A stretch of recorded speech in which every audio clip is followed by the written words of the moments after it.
जिसने भी राम का विरोध किया उसकी दुर्गति जरूर हुई है। इनकी दुर्गति तय है। उनको यह तक नहीं मालूम था कि मंदिर में जाना कैसे बैठना है। ऐसे लगता था जैसे कोई नमाज पढ़ने के लिए गया हो। तो पुजारी ने समझाया भैया ये मणिशंकर अय्यर उन्होंने कहा कि पाकिस्तान की इज्जत करो क्योंकि उसके पास एटम बम है। तो हमारे एटम बम क्या ये फ्रिज में रखने के लिए क्या?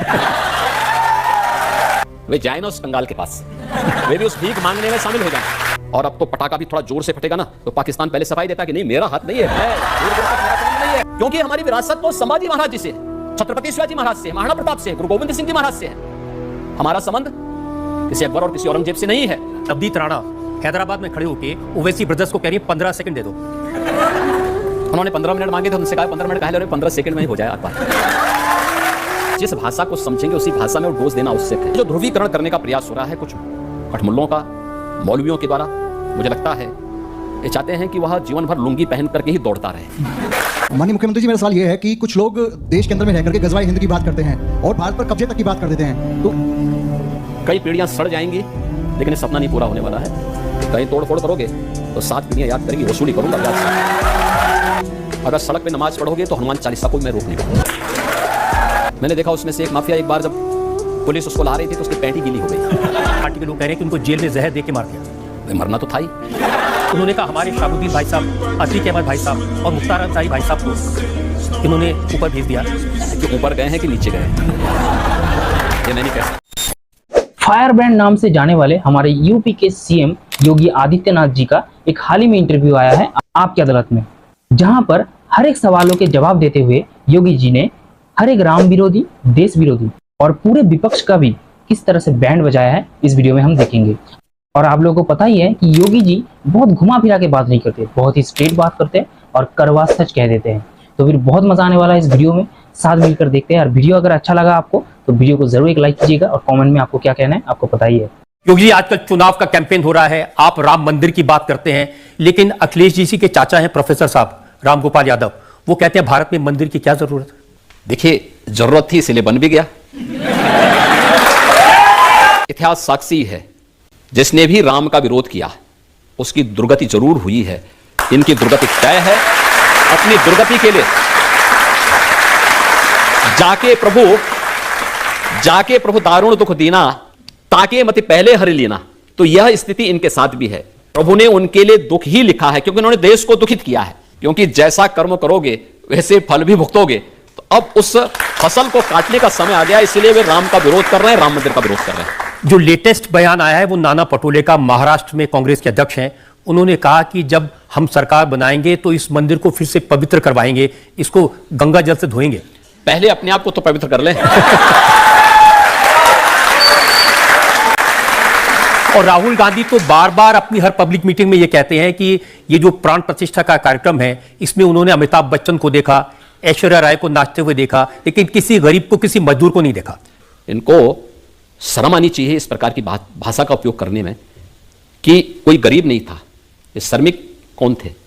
जो मंदिर का निर्माण कर रहे हैं उनका महिमा मंडन प्रधानमंत्री अपने हाथों से कर रहे हैं। वे कुर्सी में बैठे थे, प्रधानमंत्री जी उनके पास जा करके पुष्प से वर्षा करके उनका सम्मान कर रहे थे। प्रयागराज में सफाई कर्मियों के पैर प्रधानमंत्री जी ने अपने हाथों से धोए। ये पहली बार हुआ है। राहुल एंड कंपनी, ये लोग मंदिर क्या जाएंगे? तो देखा ना 2000 गुजरात के चुनाव के दौरान उनको यह तक नहीं मालूम था कि मंदिर में जाना कैसे बैठना है। ऐसे लगता था जैसे कोई नमाज पढ़ने के लिए गया हो। तो पुजारी ने समझाया, कहा भैया ये मंदिर है, मस्जिद नहीं है। पालती मार करके बैठिए, पूजा करना है तो पालती मार करके बैठा जाता है। ये कोई जो है नमाज पढ़ने का वो नहीं, मुद्रा नहीं यहां बनानी है। अब जिनको ये भी संस्कार ना हो वे राम मंदिर के बारे में चर्चा करें। जिनका खानदानी इतिहास है राम मंदिर के विरोध का, वे भारत की आस्था को क्या जान पाएंगे? और आज ऐसा थोड़ा पहली बार हो। शिकायत कर रहे हैं कि राष्ट्रपति द्रौपदी मुर्मू को प्राण प्रतिष्ठा के कार्यक्रम में इसलिए नहीं आमंत्रित किया क्योंकि वो एक आदिवासी हैं। पहली बार देश के अंदर एक आदिवासी महिला देश की राष्ट्रपति बनी है। वह किसके कारण? प्रधानमंत्री मोदी जी के इनिशिएटिव लेने के कारण। कि समाज के अंतिम पायदान पर बैठे हुए, अंत्योदय से अमृतोदय की यात्रा है हमारी, अंतिम पायदान पर बैठे हुए व्यक्ति को भी सत्ता के सिंहासन पर बैठने की स्थिति है।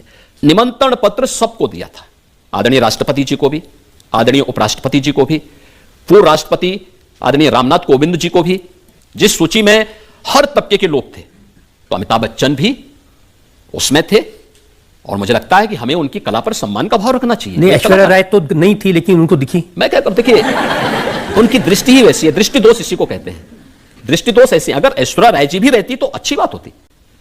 भाई आखिर वो भारत की नागरिक है, उनको आने का अधिकार है। और क्या अमिताभ बच्चन की कला और कला जगत में उनके योगदान को आप विस्मृत कर लेंगे? और अगर विस्मृत कर रहे हैं तो क्यों कांग्रेस ने उन्हें चुनाव लड़ाया था प्रयागराज से? कांग्रेस ने बांटने की राजनीति हमेशा की है। पहले देश को बांटा, इसके बाद क्षेत्र और भाषा के आधार पर देश को बांटने का कुत्सित प्रयास किया। अब सोचिए, 1947 में देश का विभाजन इन्होंने कराया। उस समय बाबा साहब अंबेडकर रहे हो या बहुत सारे ऐसे महापुरुष थे जिन्होंने कहा कि देखो, देश का बंटवारा नहीं होना चाहिए, और करना है तो पॉपुलेशन ही बदल दो जी। पर जिसके भारत में आस्था नहीं, वो भारत में क्यों रहेगा? वो जाए ना, रास्ता वहां का नापे, वहां का जान को जाना है, क्यों भारत में बोझ बनोगे?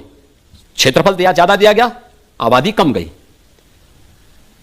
ज्यादा क्षेत्रफल मिलने और भारत की बहुत अच्छी उपजाऊ भूमि वहां जाने के बावजूद आज पाकिस्तान के अंदर क्या स्थिति है? और मैं यही बोलना चाहूंगा, जो पाकिस्तान का राग अलापते हैं वे जाए ना उस कंगाल के पास, वे भी उस भीख मांगने में शामिल हो जाएं। देखो, एक तरफ भारत है, 80 करोड़ लोगों को प्रधानमंत्री मोदी जी के नेतृत्व में फ्री में राशन की सुविधा का लाभ दे रहा है, और दूसरी तरफ 23 से 24 करोड़ का पाकिस्तान भिखमंगों की तरह दुनिया के अंदर कटोरा लेके घूम रहा है, कोई भीख भी नहीं दे रहा है। 1 किलो आटा के लिए, जैसे गली मोहल्ले में हम देखते हैं ना, छीना झपटी कभी कभी होता है, एक रोटी का टुकड़ा फेंको तो वहां पे कुछ जीवों में आपस में छीना झपटी होती है। यह दृश्य आपको पाकिस्तान के अंदर मनुष्यों को दिखाई देता होगा। यह हाल पाकिस्तान का इन्होंने किया। अगर वह हिंदुस्तान का पार्ट होता, ऐसे खुशहाल होता जैसे भारत खुशहाल है। पाकिस्तान की जितनी आबादी, उससे ज्यादा गरीबों को मोदी जी ने 10 वर्ष में गरीबी रेखा से ऊपर उठा करके एक स्वस्थ जीवन जीने का, खुशहाल जीवन जीने का एक रास्ता उनके लिए प्रशस्त किया। शर्म आनी चाहिए लोगों को जो पाकिस्तान की वकालत कर रहे हैं। लेकिन पाकिस्तान के जो फॉर्मर मिनिस्टर फवाद चौधरी, उन्होंने कहा राहुल ऑन फायर, राहुल को वोट देना चाहिए। तो राहुल गांधी की तो पैरवी वहीं से होगी, हिंदुस्तान से थोड़े कोई करने वाला है। राहुल गांधी से उम्मीद क्या करते हैं? इस सब के बावजूद राम मंदिर का ये लोग विरोध करें, भारत के संसाधनों का गरीब को, गांव को, किसान को, नौजवान को, महिला को, दलित को, यानी जनजाति को, पिछड़ी जाति के लोगों को, अन्य गरीबों को मिलने वाली सुविधा ये मुसलमानों में लुटाएं, और तब भी ये भारत से समर्थन प्राप्त करने की अपेक्षा करते हो। फयाज चौधरी जैसे लोग ही इनको समर्थन करेंगे। कोई सभ्य सोसाइटी भारत की और भारत का कोई राष्ट्रभक्त इनको समर्थन नहीं कर सकता है। अभी अभी समर्थन करने वाले आए मणिशंकर अय्यर, उन्होंने कहा कि पाकिस्तान की इज्जत करो क्योंकि उसके पास एटम बम है, तो भारत को उससे डर के रहना चाहिए। तो हमारे एटम बम क्या ये फ्रिज में रखने के लिए क्या? ऐसा नहीं, नया भारत है। ये कांग्रेस की मणि हो सकती है, भारत का मणि नहीं हो सकता है। ये नया भारत है। नया भारत छेड़ता नहीं है, लेकिन कोई छेड़ेगा तो उसको छोड़ता भी नहीं है। घर के अंदर घुस करके जवाब देगा, और यह भारत ने करके दिखाया है। और यही कारण है, यही कारण है। देखिए, पहले आतंकवादी विस्फोट जगह जगह हो जाते थे। दिल्ली में हुए, अयोध्या में, काशी में, लखनऊ, वाराणसी, लखनऊ की आपकी अयोध्या की कचहरियों में हुए, गोरखपुर में विस्फोट हुए, मुंबई में विस्फोट हुए, देश की संसद पे हमला हुआ। ये सभी घटनाएं घटित हुई थी अलग अलग समय में। आपने पिछले 10 वर्ष के अंदर देखा होगा, एक सुरक्षा का बेहतरीन वातावरण, आंतरिक सुरक्षा बेहतरीन हुई है। नक्सलवाद समाप्त हुआ है, और अब तो पटाखा भी थोड़ा जोर से फटेगा ना तो पाकिस्तान पहले सफाई देता कि नहीं, मेरा हाथ नहीं है, मैं दूर दूर तक मेरा शरीर नहीं है। ये नया भारत है, ये देश की ताकत है। इस पर हर भारतवासी गौरव की अनुभूति करता है। ये इस पे नहीं, कांग्रेस के समय अरे साहब सीमा पार से आतंकवाद, एक शब्द उनका सुनने को मिलता था। देखिए, मैं संसद में रहा हूं 2004 से लेकर के 2014 तक, और मैंने बहुत नजदीक से देखा जब कश्मीर में सामूहिक नरसंहार होता था, अयोध्या में, काशी में, या जहां भी विस्फोट हुए थे, ट्रेनों में विस्फोट होते थे। जब भी हम संसद में मुद्दे उठाते थे, एक शब्द सुनने को मिलता था, अब सीमा पार से आतंकवाद है। अबे सीमा पार से है तो आप भी तो कुछ करिए। हिम्मत ही नहीं थी। आज सीमा पार समाप्त, आज सब भारत अपने आप सबसे निपट लेता है। तो फिर नो जेल नो बेल, सीधा प्रभु से मेल। कुछ ऐसे ही नीतियों पे चलता है यूपी का सरकार, जो कि यूपी के लिए काफ़ी अच्छा है फिलहाल, क्योंकि वहाँ पे जो एक टाइम पर था उसको सुधारने के लिए ये तरीका काफ़ी सही तरीका है। तो आप लोगों को वीडियो कैसा लगा ज़रूर कमेंट करके बताइएगा। अगर आप चैनल पर नए हो तो चैनल को सब्सक्राइब करना मत भूलिए इसी तरीके का बहुत सारे वीडियोस देखने के लिए। और आप लोगों से हम फिर मिलेंगे कुछ ऐसे वीडियोस को लेकर। तब तक के लिए जय हिंद, वंदे मातरम।